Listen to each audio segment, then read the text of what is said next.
이미 다 뉴스를 보셔서 아시겠지만 지난 토요일 새벽에 가자 지구에 있는 그 팔레스타인 무장단체 그 하마스가 이스라엘 남부 지역에 로켓을 수천 발 쐈습니다. 그렇게 공격이 시작됐고 그 다음날 바로 이스라엘 정부는 전쟁을 선포했습니다. 레바논도 전쟁에 지금 참여를 했고요. 그리고 이란은 공식적으로 하마스를 지금 지지하고 나섰고, 또 미국 바이든 대통령도 지금 이스라엘을 지지하고 나섰습니다. 지금까지 벌써 1,000명 이상이 죽었습니다. 그리고 5,000명 가량이 지금 다 다쳤습니다. 그 사이에도 벌써 그 국제 유가가 4%가 뛰었습니다. 지금 90불 이상 되고 있고, 이까지 가고 있고, 또 지금 이란은 어쩌면 그 석탄이 지나가는 길을 막겠다 이렇게 지금 보이고 있습니다. 그렇다면 올 겨울에 좀 전 세계적인 그런 에너지 대란이 오지 않을까 생각이 듭니다. 이란이 지지하고 미국이 지지하는 이 전쟁이 어쩌면 이게 대리전이 되고, 또 그래서 중동 전쟁이 일어나지 않을까 생각이 드는데, 저희가 또 생각나시면 기도해 주시면 좋겠습니다. 자, 오늘 본문은 그 이스라엘 원수인 아수르를 멸망하시겠다 하는 하나님의 예언이십니다. 사실 오늘 본문은 그 직전 본문인 그 같은 장 20절에서 26절과 이어지기 때문에 그 이야기를 좀 기억하고 가면 좋겠는데, 26절까지의 내용은 하나님께서 이스라엘을 회복시키겠다는 말씀이셨습니다. 즉 오늘은 멸망이고 또 그 전에 나왔던 것은 회복입니다. 멸망이 회복이 되는 것을 보게 되는 것이죠. 한날 한시 우는 자가 있고 기뻐하는 자가 있다는 이야기입니다. 사랑하는 성도 여러분, 하나님은 정말 좋으신 분이시죠. 그리고 정말로 그 공의와 사랑이 완전하시고 충만하신 분이십니다. 결국 우리의 모든 대적을 하나님께서 멸하실 것이고, 그 우리의 눈물을 닦아주시고, 또 우리로 다시 한번 기쁘게 노래하고 하시는 그 회복이 있으심을 또 믿으시기 바랍니다. 자, 오늘 본문을 통해서 또다시 그런 좋은 하나님을 저희가 깨닫고, 그리고 그 안에 거하시며 또 주님을 찬양하시고 또 새 힘을 얻으시는, 그렇게 살아가시는 복된 하루가 될 수 있기를 진심으로 원합니다. 자, 오늘 본문에 들어가면 이제 해석을 시작해 보겠습니다. 먼저 27절과 28절에 보시면 그 아수르를 멸망케 하는 하나님의 진노를 지금 보여주고 있습니다. 27절 제가 다시 한번 읽어드립니다. 보라, 여호와의 이름이 원방에서부터 오되 그의 진노가 불붙듯 하며 빽빽한 연기가 일어나듯 하며 그의 입술에는 분노가 찼으며 그의 혀는 맹렬한 불 같으며. 자, 여호와의 이름이 지금 원방에서부터 온다 이렇게 얘기하고 있습니다. 여호와의 이름은, 그 이름은 하나님 자신을 가리키는 것이죠. 즉 아수르를 심판하시는 하나님께서 마치 먼 곳에서 오는 그런 군대를 몰고 오는 것처럼 표현되고 있습니다. 그런데 그 진노의 그 정도가 어떤가 보니까 그 진노가 불붙었다 이렇게 지금 표현하고 있습니다. 그 진노, 하나님의 진노만 생각해도 이것은 공의의 성품에서 나오는 완전한 진노일 것입니다. 부족한 것이 없는 것이고 아무도 살아남을 수 없는 것이죠. 그런데 오늘 이 표현을 보니까 그 하나님의 진노에는 불이 붙어 있습니다. 정말 상상할 수도 없는 것이고 아무도 이 진노에서 피하거나 살아남을 수 없다 이렇게 보이는 것이죠. 하나님께서 모든 은혜의 기회는 다 주셨지만 이때가 되면 그것이 다 닫혀버린 것이고 정말 불타는 진노와 같이 하나님께서 멸하신다는 말씀입니다. 또한 빽빽한 연기도 마찬가지입니다. 그 연기라고 하는 것은 성경에 하나님의 임재를 나타내는 그 상징으로 많이 등장합니다. 이와 같이 하늘을 덮고 다가와서 그 아수르를 덮어버리는 하나님의 임재, 그것이 바로 이 빽빽한 구름처럼 연기처럼 임하신다 그 말입니다. 이 빽빽하다라고 표현되어 있는 이 말의 히브리 원어의 뜻을 찾아보니까 무겁다 혹은 중첩되어 있다 이런 뜻입니다. 마치 하나님의 이 연기와 같은 하나님의 임재와 이 진노는 중첩되어서 그 무게가 느껴질 정도로 겹겹이 쌓여 있다 이런 뜻이 아닐까요? 하나님의 진노는 그와 같이 불붙은 진노처럼, 그리고 겹겹이 쌓여져서 마치 무거운 구름처럼 아무도 피할 길도 없는 그런 모습으로 지금 왔다라는 것이죠. 자, 28절에도 이렇게 말씀하십니다. 그의 호흡은 마치 창이라여 목에까지 미친 하수 같은즉 그가 멸하는 키로 열방을 까부르며 여러 민족의 입에 미혹되는 재갈을 물리시리니. 자, 여기서 표현은 또 뭐가 나와 있습니까? 창일하여 목까지 이르는 그런 하수 같다. 즉 하나님의 진노는 홍수 같다는 것입니다. 이것이 밀려와서 목에까지 미쳤다, 잠겨서 멸망하게 된다는 그런 뜻입니다. 멸하는 키라고도 또 표현하십니다. 키는 알곡과 쭉정이를 가르는 도구입니다. 그런데 여기서 이 키가 하는 것이 알곡을 걷어내는 것이 아니라 쭉정이를 까부르는 그런 쭉정이를 거르겠다라는 것이죠. 즉 하나님의 이 지금 진노는 그와 같이 정말로 이 쭉정이인 이 아수르를 향한 심판을 완전히 이루시겠다는 말씀입니다. 이 키를 잡으신 분이 하나님이시면 그러면 그 가운데 살아남을 자가 없을 것이고, 감히 행운이라도 한 톨이라도 솎아지지 않는 그런 사람이 없다, 이런 뜻이 됩니다. 또한 30절을 보시면 똑같이 이렇게 말씀하십니다. 여호와께서 그의 장엄한 목소리를 듣게 하시며 혁혁한 진노로 그의 팔을 치심을 보이시되 맹렬한 화염과 폭풍과 폭우와 우박으로 하시리니. 자, 정말 이런 진노는, 이와 같은 진노의 표현은 성경에도 참 드물지 않는가 싶습니다. 하나님의 장엄한 목소리라, 즉 우주 만물을 창조하시고 다스리시는 그 하나님 절대 지존자의 장엄한 목소리로 바라십니다. 그의 팔로 치셨다, 즉 하나님은 능력의 팔을 드셔가지고 권능으로 아수르를 내리치신다, 심판하시는 말씀이죠.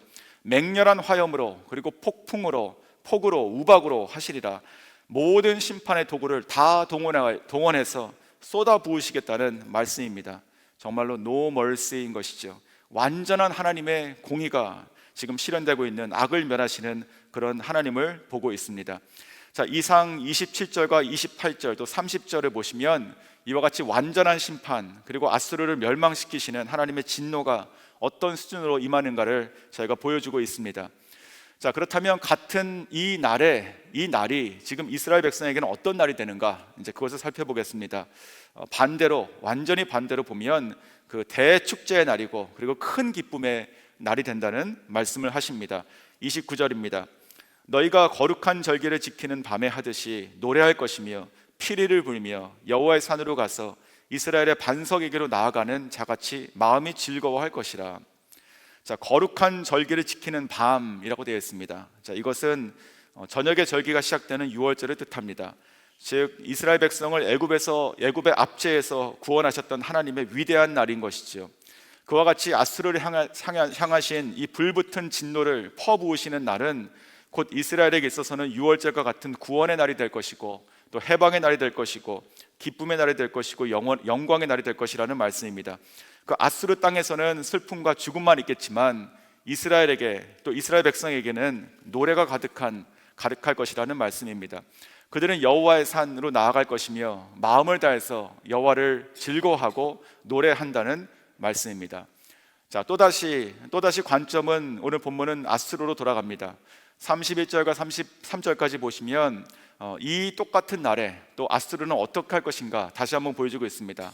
31절을 보시면요, 여호와의 목소리에 아수르가 낙담할 것이며 주께서는 막대기로 치실 것이라. 자, 이 똑같은 날에, 하나님의 진노가 퍼부어지는 날에 이스라엘 백성에게는 노래가 있을 것이지만 이 아수르에게는 낙담이 있을 것이다, 이렇게 말씀하십니다. 전쟁으로 보면 전의를 완전히 상실한다, 이런 뜻이 되겠죠. 안 되는 것입니다. 아무리 해도 안 되는, 요즘 말로 얘기하면 넘사벽이 되는 것입니다. 아수르는커녕 아수르의 정말 할아버지가 온다 하더라도 여호와께서 진노를 부으시고 또 이스라엘 편에 되시니 안 된다는 것이지요. 하나님의 불붙은 진노, 그리고 멸하는 키로 까부르듯이 맹렬한 화염과 폭풍과 폭우와 우박과 그리고 목에까지 차오르는 창이란 하수, 홍수로 부어주십니다. 그러니까 어떻게 되겠습니까? 사랑하는 성도 여러분, 그러니까 하나님을 대적하는 자는 누구든지 정말 하나님 앞에 이렇게 꺾인다는 것입니다. 하나님의 백성을 건들고 또 괴롭게 하는 자는 하나님께서 우리를 위해서 친히 싸우시고 멸하신다는 말씀입니다. 하나님 앞에 낙담하지 않을 세상의 대적이 없다라는 말씀입니다. 그래서 성도는 언제나 하나님 편에 서야 되는 것이고, 진노 중에라도 매를 맞더라도 하나님 품에 살아야 되는 것입니다. 자, 또한 주께서 막대기로 치신다, 이렇게 말씀하시죠. 하나님께서는 이스라엘을 징계하시는데 이전에는 아수르라고 하는 막대기를 쓰셨습니다. 하지만 이때 지금 보니까 이제 그 아수르를 향한 하나님의 또 다른 막대기를 지금 말씀하시는데, 역사를 보면 이것은 바벨론이죠. 즉 애굽이 아니라 바벨론입니다. 이것이 왜 중요하냐면 지금 이 이사야가 이 말을 예언하고 있는 이 시점에서는 대단히 중요합니다. 이스라엘의 온 백성과 그리고 왕은 바로 아수르를 막기 위해서 누구를 의지했었습니까? 애굽을 의지했었습니다. 그런데 애굽이 아니라, 지금 애굽이 아니라는 것을 말씀하는 것이죠. 사람의 눈에, 그리고 사람의 판단에, 생각에 이것이 나의 도움이 되겠다, 나는 여기에 붙으면 되겠다라고 하는 것들이 아니라는 것입니다. 하나님께서 우리의 구원이시고 하나님께서 우리의 힘이시고 하나님께서 우리의 대적을 멸하시는 분이시지 애굽이 아니라는 것이죠. 이것은 처음부터 이 이사야가 또 많은 선지자가 이스라엘 백성에게 했던 말하고 똑같습니다. 하지만 하나님께서 이렇게 계속 말씀하셨죠. 애굽이 아니라 나를 봐라, 나를 봐라. 내가 너희의 하나님이고 내가 너희의 구원자고 나를 보고 나에게 오면 나를 의지하면 너희가 살 것이다 라고 말씀하셨습니다. 하지만 이스라엘 백성과 이스라엘 왕들은 계속 그러지 못하고 어떻게 했습니까? 하나님, 내가 하나님을 알고 믿지만 하나님이 아니십니다. 애굽입니다. 저 강하고 위대한 저 힘과 군대가 있는 저 애굽입니다. 이렇게 얘기하고 애굽을 의지했다는 것이죠. 그런데 오늘 말씀에도 또 그렇게 지금 얘기하고 있는데 역사에서 분명히 보여주고 있는 사실은 무엇입니까? 우리의 눈에, 우리의 생각에, 우리의 판단에 나의 도움과 구원이 되겠다라고 하는 그 누구도 무엇도 하나님이 아니시라면 바로 그것은 우리의 도움과 구원이 되지 못한다는 것이고 오직 하나님만이 우리의 구원이라는 것입니다. 믿으십니까? 자, 그래서 오늘 또한 마지막 33절을 보시면 이렇게 말씀하십니다. 대저 도벳은 이미 세워졌고 또 왕을 위하여 예비된 것이라. 깊고 넓게 하였고 거기에 불과 많은 나무가 있은즉 여호와의 호흡이 유황개청 같아서 이를 사르시리라.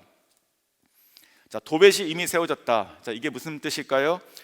이스라엘 성을 보면 양편에 골짜기가 있습니다. 그 중에 하나가 이 남서쪽에 있는 골짜기 이름이 흰놈의 골짜기입니다. 자, 이 흰놈의 골짜기는 주로 쓰레기를 버리거나 이런 것이 있었습니다. 혹은 신약 시대에도 나병 환자들이 있으면 격리되는 장소, 그들이 죽으면 시체를 이렇게 매장하는 장소였습니다. 자, 이 흰놈의 골짜기에 그 우상을 숭배했던 산당이 있었습니다. 그 산당의 이름이 도벳입니다. 즉 암몬신 몰록에게 인신 제사를 드렸던 바로 그 산당이 바로 이 도벳입니다. 자, 그곳의 분위기가 얼마나 처참하고 또 하나님께 악한 것이었으면 이 흰놈의 골짜기가 히브리 말로 게흰놈이라고 하는 것인데 이것을 음역해서 헬라어가 뭐가 되냐면 게헨나가 됩니다. 이 게헨나는 바로 신약 성경에 나와 있는 지옥이라는 표현의 단어가 되게 됩니다. 이와 같이 이 도벳이 이미 세워졌다라는 이 말의 뜻은 이 아수르를 향한 하나님의 진노 그리고 심판, 형벌이 그와 같이 준비되어 있는 것이고 소망이 없는 것이고 다 죽고 멸한다는 뜻입니다. 즉 지옥 형벌에 떨어지는 것 같이 하나님께서 이제 아수르를 치시겠다 이 말씀이십니다. 자, 이상의 오늘 본문을 통해서 간단하게 지금 해석을 했는데 오늘 본문을 가지고 세 가지 키워드를 간단하게 저희가 머릿속에 기억하고 가셨으면 좋겠습니다. 첫째는요, 여호와의 이름이 내게 오라 하라는 것입니다. 여호와의 이름이 내게 오라. 자, 27절에 이렇게 시작됐었죠. 보라, 여호와의 이름이 원방에서부터 오되. 여호와의 이름이 오면 여호와의 이름이 와야지 우리가 구원을 받는 것이고 우리가 살아나는 것입니다. 저는 이 말씀을 묵상하며 그냥 이 표현이 너무 좋았습니다. 여호와의 이름이 온다, 나에게 온다. 드디어 나를 구원하시기 위해서, 나를 위해 싸우시기 위해서 온다라는 것이죠. 정말 가슴이 뛰지 않습니까? 그 여호와의 이름, 이것이 바로 오늘 본문에 있어서 가장 큰 메시지가 아닐까 생각이 들었습니다. 우리 삶의 그 모든 문제를 해결하시는 분, 그리고 우리 삶의 승리를 주시는 분은 바로 그 여호와의 이름, 그분인 것이죠. 그분의 이름이 나의 삶에 오게 해야 되는 것입니다. 우리가 들어봤고 또 우리가 안다라고 얘기하는 것이 아니라 하나님의 이름, 그 하나님 자체가 우리에게 와서 우리 삶에 거해서 우리 삶을 주장해야 되는 것이죠. 우리의 삶이 되어야 되는 것입니다. 오늘도 이 아침에 우리가 간구하실 때 하나님 어디 계십니까?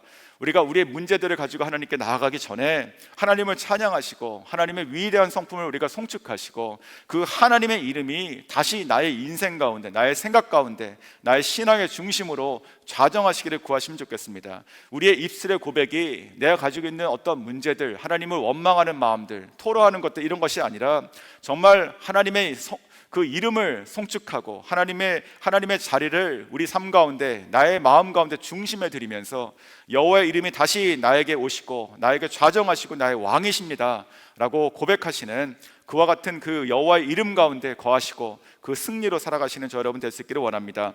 두 번째 우리가 기억해야 될 키워드 뭐냐면 시온산입니다. 시온산. 자, 시온산에서 백성이 기뻐하고 나아가고 있습니다. 29절이죠. 여호와의 산으로 가자. 그리고 뒤에 뭐라고 되어 있습니까? 마음에 즐거워할 것이라. 자, 여호와의 산으로 다 같이 가서 그 백성들은 마음에 즐거워한다고 지금 말씀하고 있습니다. 이 말씀도 오늘 저희에게, 저희 공동체에 임하시기를 주의 이름으로 축원합니다. 이 시온산, 여호와의 산은 하나님의 산, 시온산을 얘기하는 것이죠. 이 여호와의 산 어디를 갔겠습니까? 그 산에 있는 하나님의 성전, 교회로 간 것이죠. 여기에는 한 사람의 이야기가 아니라 이 구원의 날에 이 구원받은 모든 백성이 즐겁게 여호와의 산으로 모여서, 그 시온산에 모여서 하나님의 전에 모여서 하나님을 찬양하고 있는 모습을 보게 됩니다. 정말로 이 여호와의 이름을 찬양하는 것이죠. 그 이름의 능력, 구원을 입은, 그래서 그 구원받은 자의 입술에서 하나님을 찬양하고 기뻐하는 소리가 흘러나온다는 것이죠. 사랑하는 성도 여러분, 저는 모든 새벽 예배가 다 하나님을 만나는 정말 생명 같은 예배라고 믿습니다. 그런데 그럼에도 불구하고 월요일 새벽 예배가 가지고 있는 또 하나의 그런 가치가 있다 생각이 듭니다. 뭐냐면 모든 새벽 예배는 우리에게 주신 그 호흡의 첫 시간을 하나님께 드리는, 우리의 첫 시간을 하나님께 드리는 그런 의미가 됩니다. 근데 월요일은요, 그 중에서도 우리가 일상으로 하나님의 백성으로 세상 나가서 살지 않습니까? 그 살아가는 첫날의 첫 시간입니다. 그러니까 첫 시간 중에 첫 시간이 이 월요일이 아닐까 생각이 듭니다. 그래서 저는 이 월요일 새벽 예배가 정말로 부흥이 있으면 좋겠습니다. 새벽 예배 전체를 견인하고 시작하게 하는 그런 부흥이 점점 있었으면 좋겠습니다. 그래서 오늘 이 말씀 보면서 이런 생각을 한 가지 해봤습니다. 이 백성들이 이 구원받은 날에 그냥 자기 집으로 돌아가지 않지 않습니까? 하나님의 백성들이 하나님의 여호와의 산에 나와가지고 함께 그 시온산에 있는 성전에 들어가서 함께 하나님을 찬양하며 같이 기뻐합니다. 그래서 한 가지 제가 좀 제안드리고 싶은 것은, 월요일날 우리가 기도할 때는 반반 기도하자. 반반. 무슨 말이냐면 나를 위해서 반 기도하시고요, 교회와 성도를 위해서 반 기도하셨으면 좋겠습니다. 우리가 기도하는 시간 중에서 반반. 자, 그러면 어떤 일이 일어날까요? 하나님, 내가 이 문제, 나의 이 상황들 가지고 하나님께 절박한 마음으로 왔습니다 라고 기도를 하지만, 똑같이 내 옆에 계신, 내 앞뒤 좌우에 계신 분들도 똑같이 절박한 기도를 가지고 나오신 것이 아니겠습니까? 하나님, 항상 내 옆에 계신 이 아무개 집사님, 권사님, 장로님, 이 형제 자매님들, 하나님, 이분이 가지고 있는 이 절박한 기도도, 이 모든 문제도 하나님 오늘 아침 풀어주시고 해결해 주십시오. 우리 전체가, 그러니까 나 하나만 구원받는 것이 아니라 오늘 이 시온산에 모인 이 백성처럼 우리가 함께 이번 한 주간 우리가 이제 모여서 기도하고 매일매일 살아갈 것인데, 하나님께서 나와 우리 성도들 가운데 있는 정말 이 모든 기도 제목을 하나님께서 다 오늘 이루어 주시고 해결해 주십시오. 나의 문제도, 내 옆에 있는 이 지체의 문제도 하나님께서 해결해 주십시오. 하나님께서 파쇄해 주십시오. 돌파해 주십시오. 그래서 우리가 다 함께 오늘도, 이번 주간도 하나님께서 주시는 이 승리와 구원을 가지고 매일매일 모여드는 주의 백성들이 나와서 함께 하나님을 찬양하기 원합니다. 하나님을 송축하기 원합니다. 우리의 문제를 가져와 가지고 우는 것이 아니라 그 눈물을 닦아주시고 우리에게 승리와 찬송의 입술에 찬송을 주시는 하나님을 나와 내 옆에 있는 지체가 함께 경험하기 원합니다. 우리가 그러한 기도를 월요일은 좀 했으면 좋겠습니다. 그렇게 하시겠습니까? 내가 기도하면 나의 시간이 주는 것 같죠? 하지만 그것이 아닙니다. 훨씬 많아져요. 내가 누군가를 기도할 때 나를 위해서 기도하는 사방의 기도자들이 있지 않습니까? 그렇다면 나 혼자 열심히 나를 위해 기도하는 것보다도 훨씬 나은 것입니다. 그렇죠? 그래서 월요일 날에는 오늘 이 시온산을 묵상하면서 들었던 것은 반반 기도하자, 내가 반을 주고 내가 4개를 얻자, 이런 마음으로 정말 기도에 기도를 쌓으셔서 마치 무거운 중첩된 이 구름이 오듯이 하나님의 응답이 그렇게 중첩되어 우리에게 올 수 있길 주의 이름으로 축원합니다. 자, 세 번째 키워드는요, 도벳에 묻자, 도벳에 묻어버리자입니다. 그러니까 하나님의 진노를 받은 아수르가 지금 도벳에 묻히듯 그 지옥불에 타듯 된다고 지금 말씀하셨습니다. 그런데 우리도 하나님께서 기뻐하지 않은 생각들이 있습니다. 우리의 행동들이 있어요. 우리의 마음의 소원들이 있습니다. 그거 어떻게 하시겠습니까? 그것도 마찬가지로 오늘 이 도벳 쓰레기장에 묻어버려야 되는 것입니다. 이 유황개천 같은 곳에 던져가지고 태워버려야 되는 것입니다. 정말로 하나님께서 기뻐하지 않으시는 것이 무엇인가 생각나게 하시면 그것을 다 버리셔야 되는 것이 아니겠습니까? 저는 월요일날 새벽에 나오시는 분들 정도면 정말로, 또 지금 이 시간 함께 예배드리시는 모든 분들 계시죠? 저희 같은 경우라면 제가 예배를 드려도 많이 드실 것 같고, 또 기도해도 많이 기도하시는 분들이고, 성경을 읽어도 하나님 말씀을 사랑하셔도 많이 사랑하시는 분일 것 같습니다. 그런데 그래서 그것을 기본으로 가지고 한 가지 또 도전을 좀 드리고 싶습니다. 그러한 시간과 양은 이제 우리가 확보했으니까, 아니 물론 더 해야 되는 것이죠. 이 모든 것의 순도를 높이자는 것입니다. 순도. 그러니까 우리가 정말 이 양이 1분이건 1시간이건 하루건 우리가 하나님께 예배드리고 하나님께 나오는 이 시간들에 이 순도가 높아지는 것입니다. 그렇다면 우리의 기도가 얼마나 깨끗해지겠습니까? 우리의 입술에 나오는 그 말이 얼마나 권세가 있겠어요? 우리가 드리는 예배가 얼마나 영광스럽겠습니까? 순도가 높아야 되는 것이죠. 오늘 이 도벳의 쓰레기장에 우리의 부족하고 연약한 것들, 하나님께서 기뻐하지 않으신 것들을 다 버리고 태워서 우리 자신의 순도가 높아야 되지 않겠습니까? 그러한 분들이 모여서 하나님을 더욱더 사랑하고 예배하는 이 자리는요, 정말 부흥되지 않을 수가 없는 것이지요. 하나님께서 기뻐하시고 주님께서 원하시는 그 마음을 가지고 나의 모든 죄악됨과 부족된 것을 다 과감하게 버려서 태우길 원하고 하나님께서 부어주시는 성령과 정결함을 잊기를 바라신다면, 그러한 사람이 나와 또 내 주변에 있는 분들이 한 사람 한 사람 된다면 저희 공동체, 이 영적인 공동체는 훨씬 더 순도가 높아지며 하나님께서 기뻐하시고 진짜 찾으시고 즐거워하시고 모든 기도 제목들을 응답하시기를 기다리시고 부어주시는 그런 공동체가 될 수 있을 거라고 저는 믿습니다. 무엇보다도 이 도배 쓰레기통에 버려야 될 것이 무엇일까요? 오늘 성경 말씀 통해서 한 가지만 기억했으면 좋겠습니다. 바로 그것은 나의 애굽을 버리라는 것입니다. 나의 애굽을 버리라. 내가 하나님보다도 내가 더 의지하고 있는 사람이 있습니까? 내가 하나님보다도 더 의지하고 있는 뭔가가 있습니까? 내가 내 마음 두고 안심하고 있는 그것이 있습니까? 그것이 무엇이건 간에 그것은 다 하나님께서 오늘 이 애굽처럼 버리길 원하시는 것이지요. 하나님의 막대기, 하나님의 구원의 도구는요, 애굽에게 있지 않았습니다. 우리 눈에 보이고 우리가 생각하고 판단하고 우리의 마음을 두고 있는 그 무엇이라도 그것이 하나님께로 온 것이 아니고 하나님이 아니시라면 그것은 과감하게 빨리 우리가 다 버리고 포기하고 하나님을 찾아야 될 것입니다. 그러할 때 우리의 삶은 진정으로 하나님께서 주인 되실 것이며 하나님을 기다리는 자가 될 것이고 하나님 안에서 평강 얻는 자가 될 것이고, 그리고 우리의 문제와 환경은 여전하더라도 우리 윗술 가운데는 찬양과 하나님의 구원의 하심에서 영광을 찬송할 것입니다. 그와 같이 살아간다면 매일매일 살아가는 그 삶이 어떻게 기쁘지 않을 수가 있겠습니까? 어떻게 우리가 주님을 찬양하지 않을 수가 있겠습니까? 우리의 문제와 우리의 환경은 그대로 있다 하더라도 오늘 이 백성처럼 이 말씀이 하나님께서 이루시고 반드시 우리에게 주신다는 것을 깨닫고 살아갔던 유다 백성이 있었다면 그들의 삶은 달랐을 것입니다. 오늘 이 아침 말씀을 정리하면 하나님 한 분뿐이시라는 것이죠. 그 여호와의 이름이 다시 나에게 와서 나의 주인 되기를 소원하시기 원하고, 우리가 함께 시온산에 모여서 우리 입술의 기쁨과 찬송과 구원을 함께 하나님께 올려드리는 성도가 되기 원하고, 그리고 무엇보다도 그것을 위해서 우리의 신앙의 순도, 우리의 예배 순도를 높일 수 있는 나만의 애굽들, 그리고 내 안에 있는 그 작은 죄악도 오늘 이 아침에 생각나게 하시면 도배 쓰레기통에 다 넣으시고 불살하시는 저와 여러분 되시길 주를 축원합니다.